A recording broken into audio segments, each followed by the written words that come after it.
नमस्कार। क्या आपका कोई ऐसा बिजनेस है जो अब बंद हो चुका है लेकिन उसका जीएसटी नंबर अभी भी एक्टिव है? अगर हाँ, तो ये चर्चा खास आपके लिए है। आज हम ये समझेंगे कि अपने जीएसटी रजिस्ट्रेशन को सही तरीके से सरेंडर या कहें कि कैंसिल कैसे किया जाता है, ताकि आप आने वाली किसी भी परेशानी से बच सकें। तो सबसे पहला सवाल तो यही उठता है, क्या आपका बंद पड़ा जीएसटी नंबर सच में एक बोझ है? देखिए, कई बिजनेस ओनर्स को लगता है कि भाई जब कोई सेल ही नहीं हो रही तो कोई दिक्कत नहीं है। पर सच कहूं तो एक इनएक्टिव जीएसटी नंबर सिर्फ एक बोझ नहीं बल्कि एक बहुत बड़ा फाइनेंशियल रिस्क भी बन सकता है। और इसी रिस्क को हम कहते हैं कंप्लायंस का बोझ। आपका वो जीएसटीएन जो इस्तेमाल में नहीं आ रहा, वो सिर्फ एक नंबर नहीं है, वो लगातार आपके लिए खर्चे और जोखिम पैदा कर रहा है। चलिए देखते हैं कैसे। सोचिए, भले ही आपके 1 रुपए की भी सेल ना हो, आपको हर महीने या हर तिमाही जीएसटी रिटर्न तो फाइल करना ही पड़ेगा। और अगर आप ये भूल गए तो बस लेट फीस और भारी भरकम पेनल्टी लगनी शुरू हो जाती है। और तो और, इन सब कामों के लिए जो पैसा और समय लगता है वो अलग। ऊपर से टैक्स डिपार्टमेंट से नोटिस आने का खतरा तो हमेशा सिर पर मंडराता रहता है। तो इन सब झंझटों का हल क्या है? इसका जवाब है जीएसटी कैंसिलेशन। इन सभी परेशानियों से बाहर निकलने का यही एक ऑफिशियल और सही रास्ता है। चलिए अब ये समझते हैं कि ये आखिर काम कैसे करता है। तो ये जीएसटी कैंसिलेशन है क्या चीज़? देखिए, बिल्कुल सीधे शब्दों में कहूं तो ये आपके जीएसटी रजिस्ट्रेशन को ऑफिशियली बंद करने का प्रोसेस है। इसकी ज़रूरत तब पड़ती है जब या तो बिजनेस बंद हो गया हो, या किसी और को ट्रांसफ़र हो गया हो, या फिर अब आपको रजिस्ट्रेशन की ज़रूरत ही नहीं है। एक बार ये हो गया तो ना जीएसटी कलेक्ट करने की टेंशन, ना ही रिटर्न फाइल करने की। यहाँ पर फर्क एकदम साफ है। जब तक आपका जीएसटी नंबर एक्टिव है, आपको जीएसटी वसूलना ही होगा और टाइम पर रिटर्न फाइल करना भी जरूरी है। ये आपकी जिम्मेदारी है। लेकिन कैंसिलेशन के बाद ये दोनों ही जिम्मेदारियां खत्म। ना आप जीएसटी वसूल सकते हैं और ना ही आपको रेगुलर रिटर्न भरने की कोई जरूरत है। ठीक है, तो अब जब हम ये समझ गए हैं कि ये होता क्या है, तो सवाल ये है कि इसे करने का फायदा क्या है। इन फायदों को जानने के बाद आप खुद तय कर पाएंगे कि ये आपके लिए सही कदम है या नहीं। इसके फायदे सीधे सीधे आपके पैसे और टेंशन को कम करते हैं। आपके सारे मंथली क्वार्टरली कंप्लायंस से रुक जाते हैं, जिससे आप भविष्य की लेट फीस और पेनाल्टी से भी बच जाते हैं।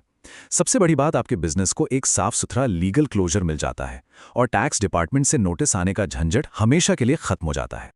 ओके, तो अब आते हैं मुद्दे की बात पर। इस प्रोसेस को करना कैसे है? चलिए आपको एक पूरा एक्शन प्लान समझाते हैं। और यकीन मानिए, अगर इसे सही तरीके से किया जाए तो ये उतना भी मुश्किल नहीं है जितना लगता है।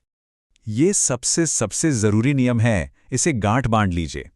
अप्लाई करने से पहले आपके जितने भी पुराने जीएसटी रिटर्न्स हैं, वो सब के सब फाइल हो जाने चाहिए। ये एक नॉन नेगोशिएबल शर्त है, मतलब इसमें कोई छूट नहीं है। अगर एक भी रिटर्न पेंडिंग रहा तो आपकी एप्लीकेशन आगे बढ़ेगी ही नहीं। अच्छा, जब आपके सारे रिटर्न फाइल हो जाएं, तो आपको कुछ जानकारी इकट्ठा करनी होगी। जैसा कि आप देख सकते हैं, फॉर्म GSTREG 16 भरने के लिए आपको अपना GSTIN, कैंसिलेशन का कारण और आपके पास जो भी क्लोजिंग स्टॉक बचा है उसकी पूरी डिटेल देनी होगी।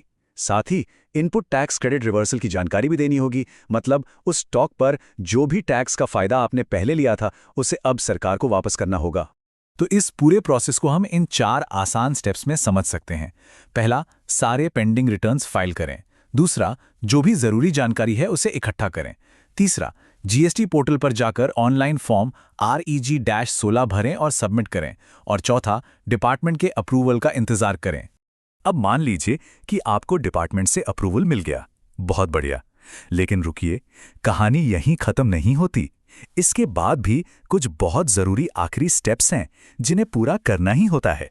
इस बात को दिमाग में बिठा लीजिए, अप्रूवल मिलना प्रोसेस का अंत नहीं है, ये बस एक पड़ाव है, आखिरी मंजिल नहीं। अगर आपने इसे आखिरी स्टेप मान लिया तो बाद में बहुत दिक्कत हो सकती है। आखिर में इन कुछ बातों का खास ध्यान रखें। अप्रूवल मिलने के बाद आपको GSTR-10 नाम का एक फाइनल रिटर्न भरना जरूरी है। आपके बचे हुए स्टॉक पर जो भी इनपुट टैक्स क्रेडिट है उसे आपको सरकार को वापस चुकाना होगा। और हाँ, ये भी जान लीजिए कि डिपार्टमेंट आपकी एप्लीकेशन को रिजेक्ट भी कर सकता है। अगर आप नियमों को नहीं मानते तो डिपार्टमेंट खुद अपनी तरफ से आपका रजिस्ट्रेशन कैंसिल कर सकता है, जिसे सुओ मोटो कैंसिलेशन कहते हैं। तो अब ये सवाल आपके लिए है, क्या ये वक्त आपके बिजनेस को एक साफ सुथरा लीगल क्लोजर देने का है? देखिए, अगर आपका बिजनेस चल नहीं रहा है तो जीएसटी रजिस्ट्रेशन सरेंडर करना सिर्फ एक फॉर्मेलिटी नहीं है, बल्कि ये भविष्य के जोखिमों से बचने और एक तरह से फाइनेंशियल पीस ऑफ माइंड पाने का रास्ता है। इस पर गंभीरता से जरूर सोचिएगा।